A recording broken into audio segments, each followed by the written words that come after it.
आरक्षणाला आव्हान देणाऱ्या याचिकेवर तात्काळ निर्णय घेण्याचे आदेश सुप्रीम कोर्टाने दिले आहेत।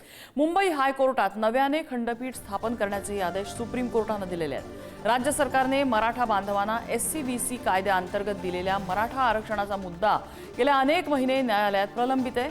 आरक्षणाअंतर्गत मराठा विद्यार्थ्यांचे प्रवेश त्यामुळे लटकले आहेत। याची गंभीर दखल घेत वैद्यकीय प्रवेशात 10% मराठा आरक्षणाला आव्हान देणाऱ्या याचिकेवर तात्काळ निर्णय घेण्याचे आदेश सर्वोच्च न्यायालयाने दिले।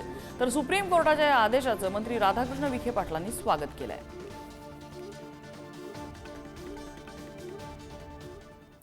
आणि न्यायालयानं या संदर्भात नेमकं काय म्हटलेलं आहे आपण ग्राफिक्सच्या माध्यमातून त्यावरती एक नजर टाकूया। कोर्टामध्ये या संदर्भात सुनावणी झालेली होती आणि कोर्ट नेमकं त्यावरती काय म्हणतंय हे आपण बघूया। कोर्ट असं म्हणतंय की मराठा आरक्षणाविरोधातल्या याचिकांवरती तातडीनं सुनावणी घ्या।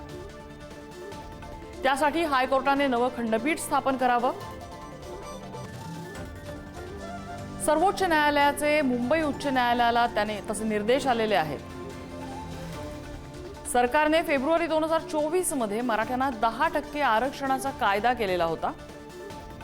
सामाजिक शैक्षणिक दृष्ट्या मागासवर्ग अर्थात SEBC श्रेणी अंतर्गत हे आरक्षण दिलेलं होतं, ज्याला अनेकांनी मोठा विरोध केला। या कायद्याला आव्हान देणाऱ्या अनेक याचिका मुंबई उच्च न्यायालयामध्ये आज सध्या प्रलंबित आहेत। या याचिकांवरती सुनावणीवेळी हायकोर्टाने मराठा आरक्षणाला स्थगिती द्यायला नकार दिलेला आहे। मात्र या प्रकरणात सुनावणी करून निर्णय घेऊ असं मुंबई उच्च न्यायालयाने म्हटलेलं होतं। त्यानुसार गेल्या काही महिन्यांपासून कुठलीही सुनावणी न झाल्याने सुप्रीम कोर्टामध्ये या संदर्भात धाव घेण्यात आली आणि आता सुप्रीम कोर्टाने सुनावलेलं आहे। सर्वोच्च न्यायालयाने मराठा आरक्षणाला स्थगिती द्यायला नकार दिलेला आहे। आणि यानंतर हायकोर्टाला लवकरच सुनावणी घेण्याचे आदेश सुद्धा सुप्रीम कोर्टाने दिलेले आहेत। या सगळ्यावरती राजकीय प्रतिक्रिया आलेल्या आहेत, आपण बघूया।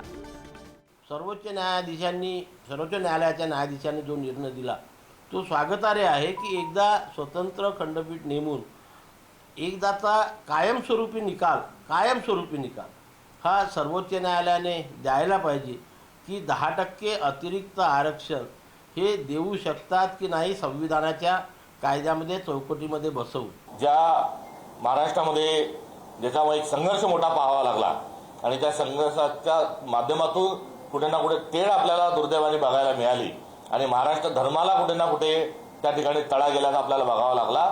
त्या दुरुस्ती करण्याच्या अनुषंगानं ताबडतोबीनं जातीनिहाय जनगणनाही सरकारनं करावी। मी देखील तो निर्णय नुकताच समजून घेतलेला आहे। आमची त्या संदर्भात तयारी आहे। खंडपीठ हायकोर्टाने त्या ठिकाणी स्थापित केल्यानंतर जी काही सरकारची बाजू आहे ती अतिशय भक्कमपणे आम्ही मांडतो। शेवटी न्यायपालिकेकडून लोकांना अपेक्षा आहेत। माननीय मुख्यमंत्री देवेंद्रजी फडणवीस साहेब हे त्यापूर्वी मुख्यमंत्री होते आणि आता मुख्यमंत्री झाल्याच्यानंतर आरक्षणाच्या संदर्भामध्ये अतिशय प्रामाणिकपणे त्यांनी जी भूमिका मांडली आणि त्या बाबतीमध्ये सरकारची भूमिकासुद्धा अतिशय सकारात्मक आहे। मला वाटतं माननीय सरन्यायाधीशांनी दिलेले जे सूचना आहेत निश्चितच त्यामुळे या सगळ्या कामाला गती। राज्य शासनाने जे 10% आरक्षण दिलेलं आहे त्याच्यामुळं अजूनही अनेक संभ्रम वेगळ्या ठिकाणी आहेत। मग MPSCच्या परीक्षा असतील, मेडिकलचे प्रवेश असतील, इथं अधांतरी आहे। काही परीक्षा MPSCने घेतल्या परंतु या सगळ्या कोट्यामुळं काही जागा राखीव ठेवलेला आहे आणि म्हणून याच्यात राज्य सरकारने खरं तर आरक्षण दिलं 10%, परंतु अजूनही बऱ्याच गोष्टी अस्पष्ट आहे आणि त्यामुळं मला वाटतं हे लवकर सुस्पष्ट होण्याची आवश्यकता आहे आणि राज्य सरकारची तशी काही तयारी दिसत नाही अजून।